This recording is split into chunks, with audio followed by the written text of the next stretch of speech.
Every single year in the NBA, we have a weird surprise team, a team that comes out of nowhere and ends up becoming much, much better than we thought they would be. A couple of years ago, it was Phoenix, who made it all the way to the finals. Last year, it was a couple of different teams. You could argue maybe Miami, who almost made the finals. And this year, the team by far that I'm most intrigued by in terms of being one of those top contending teams is the Philadelphia 76ers. And this is such a confusing team to figure out. There's so many things happening here. And so I just want to talk out why this Sixers team could be either really, really good this year or the same pretty dramatic but ultimately not that consequential team that we've seen over the last couple of seasons. Now, I feel like there's only one real place to begin here. No, it's not Doc Rivers' Twitter habits. It is James Harden and his impact on this roster, because we know what's going to happen with Joel Embiid. We know what's going to happen with most of the rest of the roster, and the biggest wild card by far is James Harden. Now, my tendency here, my default is to just say, well, Harden's not going to be that good. Like the one thing I know is he's never going to be like MVP James Harden again. Like, let's just throw that phrase out there. He's not going to be that guy ever again. He's too old. He's had too many injury issues. It's just not going to happen. But as Daryl Morey has said publicly, and as we all kind of know, that's not even what Philadelphia needs. What they need is like 85% of that guy, but more efficient and with less turnovers. And if James Harden provides this team with a legitimate top tier perimeter scoring option, which is not what he provided them last year, with the exception of the first couple of games that he played, the other games that he played the rest of the way, he went back to being inefficient, went back to turning the ball over a ton, and went back to not defending pretty much at all. And if he can't become, an all NBA caliber offensive player again, then none of this matters for Philadelphia. I think that's the one kind of turning point for their season, is if they get that level of James Harden, what we saw at times in Brooklyn when him and KD and Kyrie were all clicking together. And then of course, for a lot of the time that we saw him in Houston, even just 85% of that, I think is good enough. Because when you look at the rest of this roster, there's a lot of pieces that I really, really like. Tyrese Maxey is a weird one for me to figure out specifically alongside Harden, because I know that he can play on and off the ball, but defensively, that's obviously a weird duo to figure out in the backcourt given their size and things like that. But a lot of people really like him. A lot of people are thinking maybe he's going to be an all-star this season. I'm not quite that high on Tyrese Maxey. I think he's good, but I don't think he's going to be an all-star or anything this year. But then you look at bringing in someone like PJ Tucker, which I think is going to be a huge help for them. Even someone like DeAnthony Melton, having guys like Daniel House on the roster. Daryl Morey clearly made an intentional choice to get more legitimate NBA wings on the roster, guys that can guard, and in most cases, guys that can shoot, because they have Tybal who can guard but can't shoot. They have Korkmaz who can shoot but can't guard. They had Niang who tried to do both but wasn't particularly great at either. And so having a couple of guys, like I said, like Melton, like PJ Tucker, that can play on both ends of the floor is so helpful to this group. Then you're looking at like, hey, what can Tobias Harris give us this year? If you're looking at a piece on this roster that could potentially be moved this year, I think he's certainly one to keep an eye on. And then of course, it's Embiid. Now, Joel Embiid is a really interesting player to kind of have conversations about, because he's undoubtedly one of the best players in the league, arguably should have been the MVP last year. However, his impact on the game, although statistically is incredible and can be a very dominant force, in my opinion, isn't quite on the same level, at least offensively, as someone like Giannis and Nikola Jokic. Now, the reason for that is because of the playmaking. Joel Embiid has improved. He has definitely gotten better as a passer. He doesn't turn the ball over as much, but there are ways that you can try and double team Embiid, get the ball out of his hands, and make him less efficient, whether it be turnovers or shooting. And if defensively, of course, he's incredible. Him and Giannis both are. Jokic has gotten better defensively, and of course, Jokic is an incredible passer. But when you look at his overall impact on the game, and you're just saying, hey, you get to pick one player out of those three guys that you could just put on your group and say, okay, we're going to go and try and win a title, I probably would pick the other two guys first. No disrespect to Joel Embiid, he's incredible, but I don't think he quite has that same level of impact in terms of what we've seen so far as those other two guys. And of course, durability and health are going to be an issue for him as well. Having said all those things, if you just go through every single thing that I just talked about and you want to put it in the like best case scenario category, right? Let's just say that Harden's healthy, he's really good, he gives that like 85% of former MVP James Harden. Let's say that Maxey takes a leap, he's an all-star. PJ Tucker and DeAnthony Melton are the wings that they need to guard and shoot. Tobias Harris has a good season or gets moved for an important piece. Joel Embiid is awesome and healthy. If you do all of those things, I think this is as good of a team as you have in the Eastern Conference in terms of true championship contention, in terms of absolute ceiling. Because when you look at some of the other teams, obviously Brooklyn is very, very weird. Miami, you never really know what you're going to get with them from a year-to-year basis in terms of injuries and health.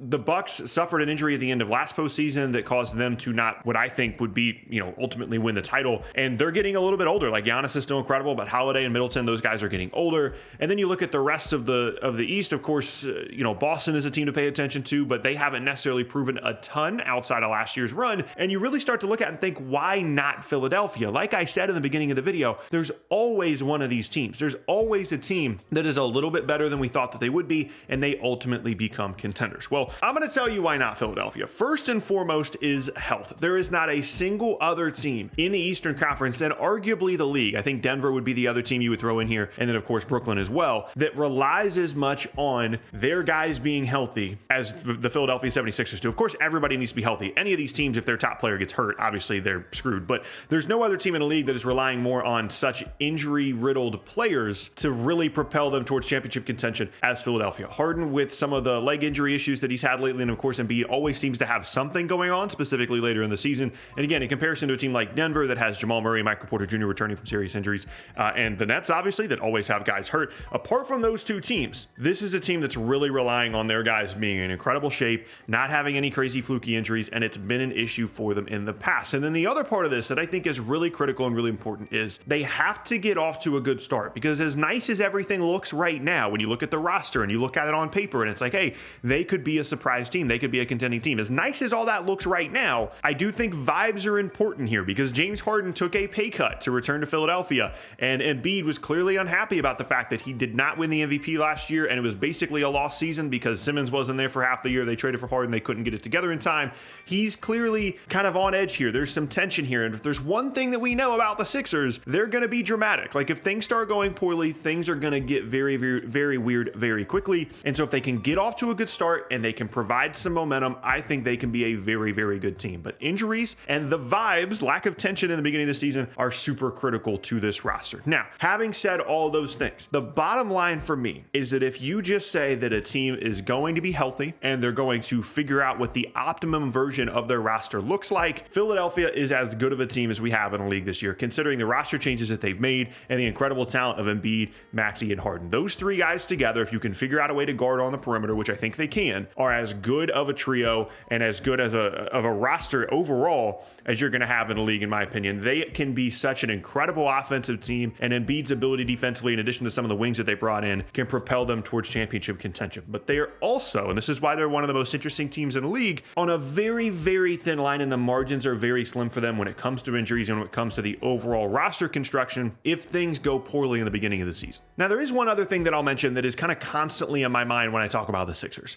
Joel Embiid is an incredible player. However, I don't think that it's likely that 4 years from now, Joel Embiid is going to be the same player that he is right now. And if we're thinking about what does the peak of Joel Embiid's career look like, it's last year, this year, and probably next year as well. So this is not a typical up-and-coming championship team kind of situation. Daryl Morey wants to win a title. James Harden wants to win a title. Embiid, same thing. And this is probably as good as you're going to get in terms of your chances to win an NBA title if you're the Sixers. And so again, if there's a team around the league that feels like a team that is going to make a significant move, that is going to really change up the roster, that's going to trade Tobias Harris, that's going to trade Tyrese Maxey, that's going to cash in on future draft picks to really push all their chips to the middle of the table to try and win a title this year or next year, I think Philadelphia is very, very high on that list, and potentially at the top of that list. This is not a situation where they can sit around and think, oh, well, we'll get them next year. We'll continue to grow and develop. James Harden and Joel Embiid, this is probably as good as they're going to get for the rest of their careers. They're probably going to start going downhill within the next year or two. Harden more so than Embiid, who knows, with his injury issues and things like that. But this is not a situation where they can afford to wait around. And I really honestly feel like when you look at the roster, it's really, really well put together, and they're in a great position to win a title. And it kind of just depends on health. And then again, the rest of the Eastern Conference, like, I think more so than in past years, there's a lot more depth here in the East rather than like true top tier contenders. I still think that the Bucks are going to be really good. Brooklyn is a wild card. Boston, I think, is a little bit more of a wild card than we had anticipated going into the offseason, given some of the Jaylen Brown stuff and the fact that, guys like Gallinari are already hurt, some of their important offseason acquisitions.